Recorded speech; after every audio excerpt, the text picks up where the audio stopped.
हमारे दुखों का सबसे बड़ा कारण क्या है? क्यों मनुष्य दुखी रहता है? ये प्रश्न आदिकाल से चला आ रहा है।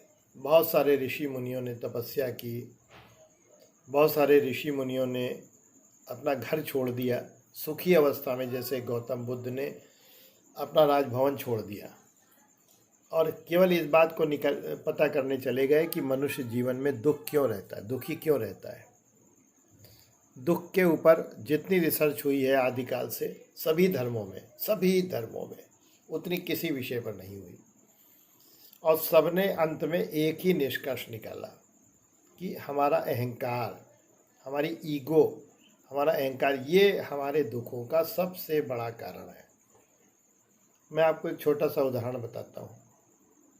एक कोई सेलिब्रिटी है, उससे कहिए, बहुत खूबसूरत लगती है वो सेलिब्रिटी, आमतौर पे लोग तारीफ़ करते हैं। आप सेलिब्रिटी का कभी सामना पड़े, उससे कहिए कि आप कल बहुत खूबसूरत लग रही थी, कल आपकी बहुत खुश होगी, कल आप आज आप थोड़ी कम लग रही हैं, आज आपने ये जो ड्रेस पहनी है इसमें थोड़ी सी आप कम सुंदर लग रही, पक्का उसे दुख पहुंचेगा। आपसे कोई कहे कल शादी में आप मिले थे, बहुत स्मार्ट लग रहे थे, आपने बहुत अच्छी ड्रेस पहनी थी, लेकिन आज आप जो है कुछ आपने बढ़िया चॉइस नहीं की, आज वो स्मार्टनेस नहीं है। आप यकीन मानिए आपको बहुत शौक लगेगा, बहुत दुखी हो जाएंगे आप कि इसने तो मेरी बुराई की, जबकि एक्चुअल में उसने आपकी तारीफ़ की, उसने आपको एक राय भी दी कि कल आपने क्या पहना था जिसकी वजह से आप खूबसूरत लग रहे थे और आज आपने कौन सी चीज़ पहनी है जो आप कम सुंदर लग रहे हैं। आपको उसे ध्यान से सुनना था, लेकिन आपको दिल में चोट पहुंच गई, एक धक्का सा पहुंचा कि इसने मेरी बुराई कर दी। मैं इसको थोड़ा और बृहद रूप में समझाता हूँ। हम लोग जब जीवन में कोई दुख पाते हैं तो कहते हैं ये हमारे पूर्व जन्मों के कर्मों का फल है। आपको कोई समझाए कि आप कुछ परेशान हो, आपकी कुछ इच्छाएं न पूरी हो रही हों, आप जीवन में दुखी रहते हों और कोई आपसे कहे कि आपके पूर्व जन्मों का फल है, आपको बुरा नहीं लगेगा? वो बुरा नहीं लगेगा। हाँ, मैंने पूर्व जन्म में कुछ ऐसे बुरे काम किए, लेकिन वही अगर कह दे आपने इस जन्म में बुरे काम किए हैं, उसका फल मिलना है आपको। आपने सोचिए आपने किसके साथ बुरा किया है जो इस जन्म में आप बुरे फल पा रहे हैं। तुरंत आप शॉक्ड हो जाएंगे और हो सकता है उस सामने वाले को आप जवाब भी दे दें उल्टा सीधा, और नहीं जवाब देंगे तो अंदर अंदर उस आदमी के प्रति आपको थोड़ा गुस्सा जरूर आएगा। ये है अहंकार, आपका अपने लिए अहंकार। आप अपनी बुराई सुनना नहीं चाहते हैं, आप किसी भी हालत में अपने विषय में कोई भी बुरी बात नहीं सुनना चाहते। कल को तारीफ कर दिया, कोई फर्क नहीं पड़ता, आज मुझे खराब कैसे कह रहे हो। बड़े से बड़े हीरो की आप पुरानी फिल्मों की तारीफ करते रहिए, लेकिन कहिए आजकल आप एक्टिंग कुछ अच्छी नहीं कर रहे हो, बुरा मान जाएगा।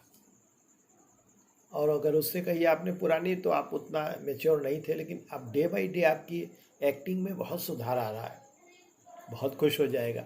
आपको अपने बॉस को तारीफ़ करना है, सर मैं देख रहा हूँ पिछले 2 सालों से आपके एडमिनिस्ट्रेशन में डे बाई डे बहुत इम्प्रूवमेंट आ रहा है, बहुत खुश हो जाएगा वो। उसके अंदर की ईगो आपने फुल कर दी। ये है अहंकार, और इस अहंकार के कारण आप दुखी रहते हैं। और ये अहंकार जब पर चोट पहुंचाना बहुत आसान है, कोई भी चोट पहुंचा सकता है, क्योंकि ये आपका खुद का बनाया हुआ है और ये आप अपनी तारीफ से तो खुश हो नहीं सकते, आप दूसरों पर डिपेंड है। ये अहंकार ऐसा है, इतनी कमज़ोर बेस पर टिका हुआ है, ये केवल दूसरों से तारीफ सुनना ही चाहता है। और ये संभव नहीं कि सारे लोग तारीफ करें, 10 में से 1 आदमी तो आपकी बुराई कर ही सकता है। और जहाँ आपके एक आदमी ने आपकी बुराई की, आपकी ईगो को ठेस पहुँच गई और आप दुखी हो गए। इसलिए अपने मन में, अंतर मन में झांकिए और अपने आप को, उस अहंकार को दूर करिए। अपनी तारीफ़ें सुनने की आदत छोड़ दीजिए और सच्चाई को स्वीकार करिए। सच्चाई ये है कि आपके अंदर अहंकार भरा हुआ है, आप अपनी बुराई सुनना पसंद नहीं करते हैं। जिस दिन आप इसमें ये बदलाव ले आएंगे, उस दिन आपके अंदर आमूल चूल परिवर्तन हो जाएगा, आमूल चूल परिवर्तन। ये बात विद्यार्थी पर लागू होती है, सफल बिजनेसमैन पर लागू होती है, और बुजुर्ग लोगों पर भी लागू होती है। बुजुर्ग लोगों को अपने अतीत, अपने ज्ञान पर ज़रूरत से ज़्यादा विश्वास होता है। ऐसा नहीं है, वो ज्ञान भी अपूर्ण हो सकता है। इसलिए हमेशा अहंकार से दूर रहिए और प्रसन्न रहिए।